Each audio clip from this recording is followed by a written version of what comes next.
it's Nina. Thanks for joining me today for a new tutorial, and I'm going to be featuring the new Simon Says Stamp and Altenew exclusive STAMPtember set called DAINTY SPRIG.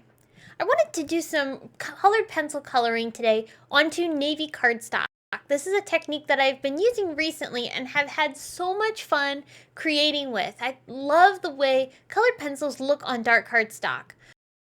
So I decided to stamp the large image from the DAINTY SPRIG stamp set onto some Whirly Pop Basil cardstock, and I'm going to heat emboss the outlines of the image with some Brutus Monroe Rainbow Sparkle embossing powder.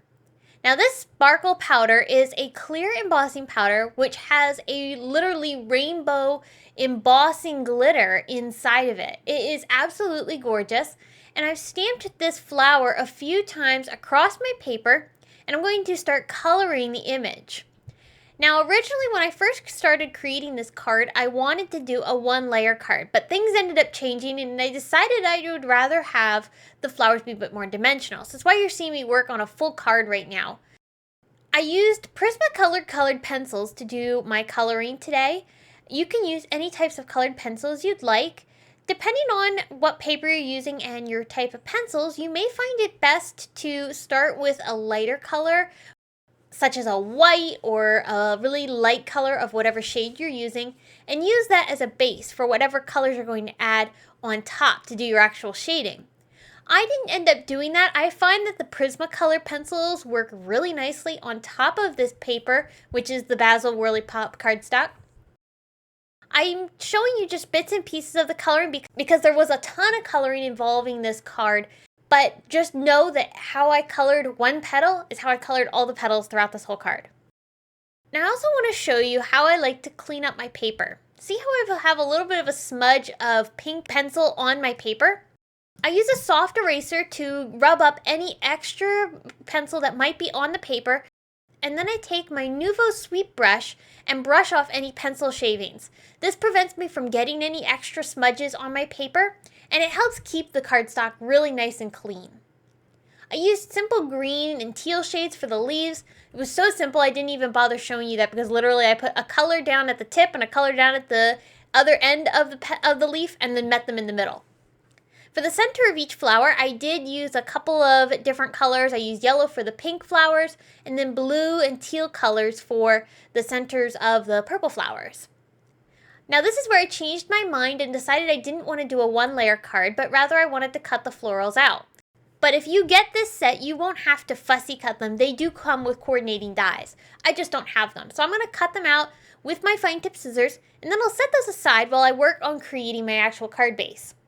So the card base is going to be some of that Whirly Pop cardstock. I want it to be the same color. I just wanted to have dimension for the flowers. But on the Whirly Pop card base, I'm going to put this really beautiful striped stencil from Altenew into the center of my card and start blending some white pigment ink into the middle portion of these stripes, some distress chipped sapphire ink for the edges, and blend out that beautiful pigment ink. This is creating a highlight in the center of my card. It's also giving my card movement. Because of the way that the stripes are across this card, it gives this background a ton of movement and helps make the card more interesting. By using the pigment ink in the center, that creates a lighter version of the blue, and then we have the beautiful chipped sapphire color that's fading out that color. So we get that nice highlight in the center, and then it blends out as it gets towards the edges. If you have any spots of pigment ink that kind of pooled up, you can take your little ink dauber. That's what I use to do my ink blending on this. You can take that ink dauber with just a touch of that chipped sapphire ink and brush it across the edges, and that helps soften those little harsh areas of pigment ink.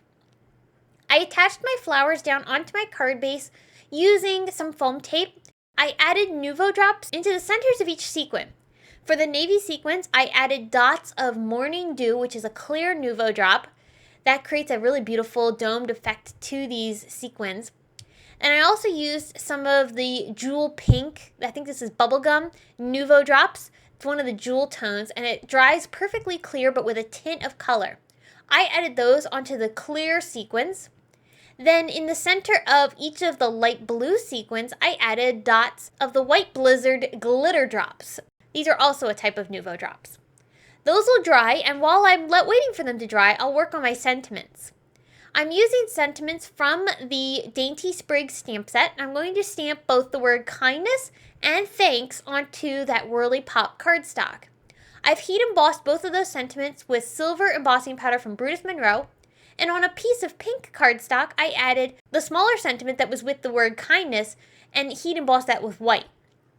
All three of these sentiments are going to go into the right-hand portion of my card in the area where the highlight is. I'm going to attach the words kindness and thank you at an angle to help give that sense of movement. As you notice, I have the background panel stripes coming down so they look a little bit wider up towards the top left-hand portion of the card, and as they come down, they almost come and get a little bit smaller and give you that nice depth. By adding those sentiments down at that angle, that helps give the sense of movement to this card and helps bring everything into focus. Now, the really fun aspect about this card is the fact that I did the heat embossing with the Rainbow Sparkle embossing powder. That looks so beautiful with the colored pencil coloring and gives these flowers a beautiful sparkly appearance, especially when this card catches the light. I hope that this video has inspired you to use the new Altenew STAMPtember exclusive with Simon Says Stamp. Remember that this set is a limited edition and is only available while supplies last. The stamps and dies come together, so it makes your crafting so much easier. All of the links to this set and more information are down below in the video description, or if you're watching this on the blog, keep reading for more information on this set. Thanks so much for tuning in, and I hope you are having a fabulous Stamptember.